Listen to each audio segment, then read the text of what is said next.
Salut, donc on se retrouve aujourd'hui pour une nouvelle vidéo et en fait aujourd'hui je voudrais vous parler de comment s'aimer, comment pratiquer l'autocompassion, comment en fait apprendre à s'apprécier plutôt que de constamment se critiquer, se rabaisser. C'est quelque chose que en fait je trouve qui est assez compliqué à mettre en place à cause des schémas mentaux qu'on a un petit peu à cause de la société, de ce qu'on nous a appris, ce qu'on nous a enseigné et la façon dont on nous a éduqués. Mais en même temps, ce sont des pratiques qui sont vraiment simples à mettre en place une fois qu'on s'est libéré de tous nos schémas mentaux reliés à la critique de soi-même et tout ça. Déjà, le premier truc, le premier point que je trouve assez important à mentionner, c'est que vous avez le droit de vous aimer en fait. Je pense que comme moi probablement, parce que ça a été mon cas pendant très longtemps, je refusais de me complimenter, je refusais les compliments, en fait je me critiquais constamment parce que j'avais peur de paraître prétentieuse ou narcissique et tout ça si j'appréciais la personne que j'étais.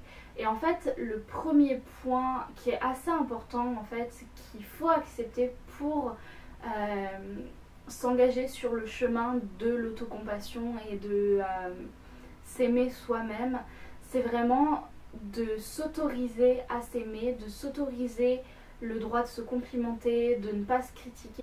Pas se critiquer dans le sens se taper dessus constamment et tout ça. Après c'est toujours bien de se remettre en question et d'être conscient aussi de ce qu'on a à améliorer. Ce que je veux dire par ne pas se critiquer, c'est plus ne pas constamment se rabaisser et se faire croire qu'on est moins que rien. La raison pour laquelle on fait ça, c'est qu'on nous a appris que c'était pas bien d'être narcissique, d'être prétentieux et tout ça. Et on a associé ces traits-là à des gens narcissiques, prétentieux et compagnie. Et du coup, on veut tellement pas être catalogué comme ça que du coup on fait l'inverse complet et on se déteste, on se critique constamment, on se rabaisse. C'est aussi mauvais de se détester au point où on se déteste que de s'aimer au point où des narcissiques et tout ça pourraient s'aimer. Et en fait ce que je voudrais vous faire comprendre, c'est qu'on a le droit de s'aimer. C'est pas parce que vous allez vous aimer, que vous allez apprécier la personne que vous êtes et que vous allez apprécier vos qualités, que ça veut dire que vous allez tomber dans le narcissisme. Au contraire, tant qu'il y a un équilibre, vous ne tomberez pas dans ces excès-là en fait. Le deuxième point que je voudrais vous faire réaliser aussi, c'est que vous vous aimez déjà en fait. Vous vous en rendez pas compte, mais tout ce que vous faites pour vous, pour prendre soin de vous, ce sont des petites preuves que vous vous aimez déjà. Par exemple, prendre une douche, les activités qui vous font plaisir, c'est prendre soin de vous aussi. En fait, tout ce que vous faites qui vous font prendre soin de vous, tout ce que vous faites pour vous-même, c'est déjà une preuve de tout l'amour que vous avez pour vous-même. Réfléchissez-y. Si vous faisiez ça pour une autre personne, ce serait considéré de l'amour, ce serait considéré des preuves d'amour que vous avez envers cette personne. C'est exactement pareil envers nous-mêmes. Tout ce que vous faites, d'aller chez le docteur, de vous brosser les dents, de prendre votre douche, d'apprendre des choses pour vous développer mentalement, de boire de l'eau, tout en fait, tout ce que vous pouvez faire pour vous, ce sont déjà les mini preuves d'amour que vous avez. C'est déjà des mini graines d'amour que vous semez envers vous-même. Et en fait ce qu'il faut, c'est juste réaliser, soyez conscient en fait quand vous prenez soin de vous que c'est déjà une preuve d'amour que vous vous envoyez en fait. Un troisième point que je voudrais mentionner, que j'avais un petit peu déjà abordé dans le premier point par rapport au fait que vous avez le droit de vous aimer, c'est de ne pas vous critiquer constamment. En fait, quand vous réalisez qu'il y a quelque chose qui ne va pas dans votre vie, qu'il y a un truc qui coince et que vous aimeriez améliorer, c'est sûr que vous pouvez vous critiquer, vous taper dessus et tout ça parce que c'est pas parfait et tout ça. Mais demandez-vous en fait, quand vous vous rendez compte que vous êtes en train de vous critiquer et tout ça, demandez-vous, est-ce que ça va m'aider à changer la chose? Est-ce que ça va m'aider à m'améliorer sur le point sur lequel j'y arrive pas? En réalité, si vous êtes honnête avec vous-même, non. Vous pouvez le faire en vous détestant ou en vous aimant. Reste que ça ne vous aidera pas plus à avancer et à vous améliorer si vous vous critiquez que si vous vous aimiez. En fait, ce qu'il faut, c'est apprendre à reconnaître toutes les petites victoires que vous avez. C'est pas... Parce que dans ce cas-ci, en fait, le problème, c'est qu'on a tendance à se focaliser sur ce qui va pas, ce qu'on veut améliorer, ce qu'il y a de pas bien et tout ça, qu'on n'est pas encore là, on n'est pas encore là. Et du coup, comme on est tellement focalisé là-dessus, on a un peu des œillères et on voit uniquement ce qui va pas, ce qu'on veut changer, et on oublie complètement toutes les petites victoires qu'on a eues, tout ce qu'on arrive à faire, toutes les petites améliorations qu'on a déjà apportées.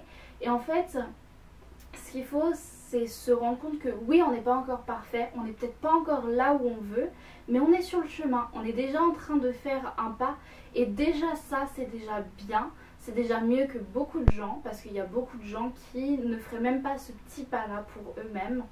Et donc en fait, c'est un des trucs qui est super important, c'est de reconnaître quand vous avez déjà fait des efforts et que oui, peut-être vous n'êtes pas encore là où vous voudriez être.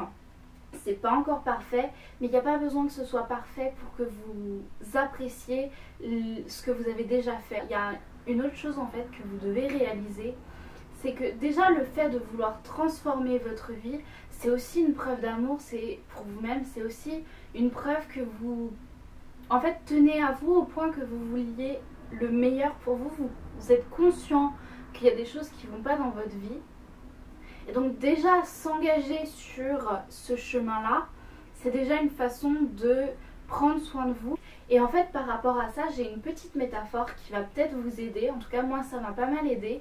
C'est une métaphore par rapport aux fleurs. En fait, imaginez que vous êtes comme une fleur. Donc, vous plantez une graine. Et la fleur, elle va petit à petit commencer à pousser et elle va éclore au bout d'un moment. Mais la fleur, elle fait juste pousser, elle n'est pas en train de se critiquer constamment parce que elle n'a pas encore éclos et qu'elle n'est pas encore super belle. La fleur, elle fait juste pousser et se développer et grandir. Et elle n'a pas en tête, je suis pas encore là, donc c'est pas bien. Ce qui compte dans la vie, c'est pas juste l'objectif. En fait, ce qu'il faut, c'est voir l'objectif comme une récompense. Mais faut pas faire quelque chose pour avoir une récompense. Ce qu'il faut, c'est faire les choses pour le chemin qui a jusque la récompense en fait. Et c'est en appréciant tout le chemin et en étant capable d'apprécier tous les petits pas que vous êtes en train de faire pour vous rapprocher de votre objectif que vous allez apprendre à vous aimer. Et c'est exactement pareil pour une fleur. Elle n'est pas en train de se critiquer constamment parce qu'elle n'a pas encore éclos. Elle est juste en train d'apprécier le fait de pousser et elle fait juste vivre et profiter du moment présent. Il n'y a pas besoin de se critiquer parce qu'on n'est pas encore là où on voudrait être. Oui, vous n'êtes pas encore là, mais avec le temps, avec les petites actions que vous mettez en place tous les jours, vous allez y arriver. Vous allez finir par atteindre cet objectif. Et aussi une autre chose, c'est que vous devez accepter que ce ne sera pas parfait. La vie est parfaite en fait dans son imperfection. C'est un petit peu paradoxal, mais c'est comme ça. Oui, ce sera pas exactement comme le scénario mental que vous vous êtes imaginé, mais ce sera quand même parfait. Le quatrième point dont j'aimerais beaucoup vous parler, c'est le fait d'apprendre à s'écouter, d'apprendre à écouter son corps ou son cœur et tout ça. En fait, on est tellement concentré sur l'extérieur, sur nos problèmes, sur machin. En fait, on a tellement de choses constamment en tête que bien souvent on oublie ou juste on n'a pas appris en fait à écouter son corps et à écouter son cœur et son intuition et tout ça. Et du coup on manque énormément de signaux qui pourraient nous être très utiles. Le corps et le mental, pas le mental, le corps et le cœur constamment nous envoient des signaux sur ce qu'on veut faire, ce qu'on veut réellement faire et ce qu'on a besoin de faire pour nous. Et en fait ce qu'il faut apprendre, c'est apprendre à se concentrer sur soi de temps en temps et se reconnecter à justement notre corps et tout ça, et apprendre à écouter ces petits signaux. Cinquième point dont je voudrais vous parler, c'est le fait de vous traiter comme vous traiteriez votre meilleur ami, ou quelqu'un que vous aimez en fait. Ce que je veux dire par là, c'est par exemple si jamais il y a un de vos amis qui arrive en se critiquant parce que, je sais pas moi, il veut se mettre au sport et il n'y arrive pas et il est en train de dire oh mais je suis nulle, je suis bon à rien et tout machin. Et il vient vers vous en vous disant ça. Je suis sûre que vous allez, enfin en tout cas dans la majorité des cas, vous allez essayer de le réconforter, de lui montrer ce qui va bien, ce qu'il a déjà fait, ce qu'il a déjà accompli pour se rapprocher de son objectif et tout ça. Vous allez vraiment le rediriger vers le positif. Sauf que on ne fait pas ça pour nous-mêmes. Et en fait je trouve ça un peu paradoxal parce que si on le fait pour les autres, pourquoi est-ce qu'on ne le ferait pas pour nous? Ensuite, un dernier point dont je voudrais vous parler. En fait, dans notre société, avec toutes les comédies romantiques et tout qu'il y a sur internet et tout ça, on a tendance à vouloir attendre la personne idéale, le prince charmant et compagnie, en croyant que c'est cette personne-là qui va nous apporter l'amour qu'on n'arrive pas à nous donner à nous-mêmes, sauf qu'on n'a pas besoin d'attendre cette personne. À la limite, ce que je vous conseille de faire pour ce point-là, c'est de faire une liste de tout ce que vous attendez d'un conjoint idéal. Genre, qu'est-ce que vous attendez de la personne de vos rêves, et là-dedans, trouver une façon de faire toutes ces choses-là pour vous-même.